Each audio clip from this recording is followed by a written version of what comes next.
काला जादू का नाम सुनते ही दिमाग में पश्चिम बंगाल का नाम घूमने लगता है, लेकिन भारत से ज़्यादा काला जादू का उपयोग अफ्रीका में होता है, जिसे वुडू के नाम से जाना जाता है। सामान्य लोगों के लिए यह विद्या आज भी एक रहस्य है। तो दोस्तों, आइए जानते हैं काले जादू से जुड़े हुए कुछ रहस्य। बहुत से लोग काला जादू को अंधविश्वास मानते हैं, लेकिन यह एक सच है जिसे कभी नकारा नहीं जा सकता। जानकारों का मानना है कि काला जादू और कुछ नहीं, बस एक बंच ऑफ एनर्जी है जिसे एक स्थान से दूसरे स्थान तक भेजा जा सकता है, या यूं कहें कि एक इंसान से दूसरे इंसान तक भेजा जा सकता है, और इसे law of conservation of energy से समझा जा सकता है, जिसके अनुसार ऊर्जा को ना तो पैदा किया जा सकता है और ना ही इसे खत्म किया जा सकता है। इसके स्वरूप को केवल दूसरे स्वरूप में बदला जा सकता है। अगर ऊर्जा का सकारात्मक उपयोग है तो नकारात्मक उपयोग भी है। आपको यह समझना होगा कि ऊर्जा सिर्फ ऊर्जा होती है, वह ना तो दिव्य होती है और ना ही शैतानी। आप इसे कुछ भी बना सकते हैं, देवता या शैतान। यह बिजली की तरह होती है, जो अगर आपके घर को रोशन करती है तो वह दिव्य होती है। गीता में कहा गया है कि अर्जुन ने भी श्री कृष्ण से यही सवाल पूछा था कि आपका कहना है कि हर चीज ऊर्जा से बनी है और हर चीज दिव्य है। अगर यही देवत्व दुर्योधन में भी है तो वह ऐसे काम क्यों कर रहा है? श्री कृष्ण ने जवाब दिया कि ईश्वर निर्गुण है, दिव्यता निर्गुण है, उसका अपना कोई गुण नहीं। इसका अर्थ है कि वह बस विशुद्ध ऊर्जा है जिसे आप कुछ भी बना सकते हैं।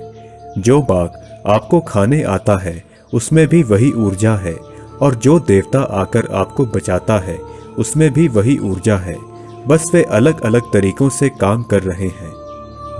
तांत्रिक विज्ञान के अनुसार काला जादू एक बहुत ही दुर्लभ प्रक्रिया है जिसे कुछ विशेष परिस्थितियों में अंजाम दिया जाता है।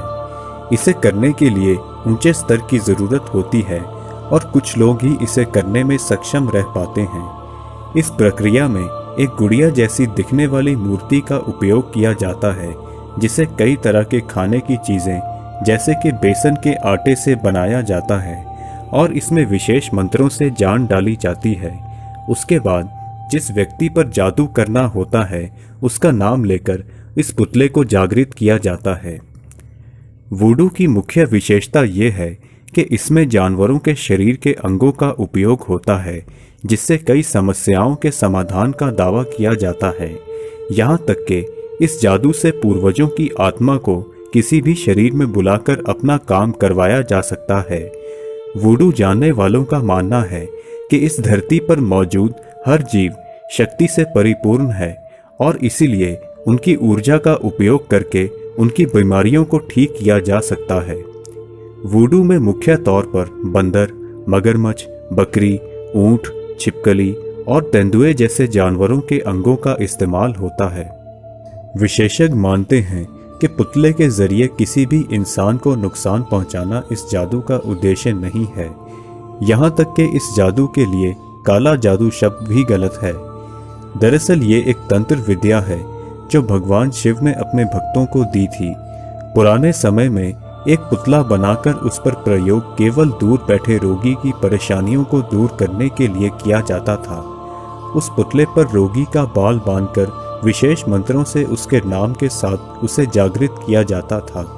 उसके बाद रोगी के शरीर के जिस भी हिस्से में समस्या होती थी, पुतले के उसी अंग पर सुई गढ़ाकर विशेषज्ञ अपनी सकारात्मक ऊर्जा को वहां तक पहुंचाता था। ऐसा करने पर कुछ समय बाद तकलीफ खत्म हो जाती थी।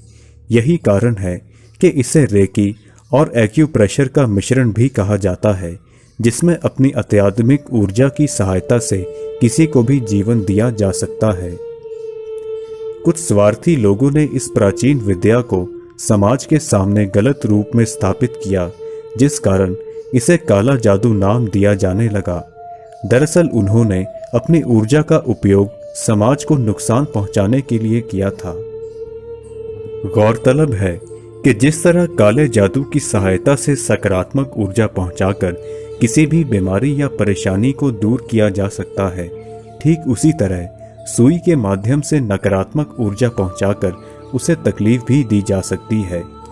तो दोस्तों, इस वीडियो को देखने के बाद काले जादू के प्रति आपके क्या विचार हैं, हमें कमेंट्स के माध्यम से ज़रूर बताएं। अगर आपको ये वीडियो पसंद आई तो इसे लाइक ज़रूर करें और अपने दोस्तों के साथ शेयर भी करें। अगर आप हमारे चैनल पर नए हैं तो हमें सब्सक्राइब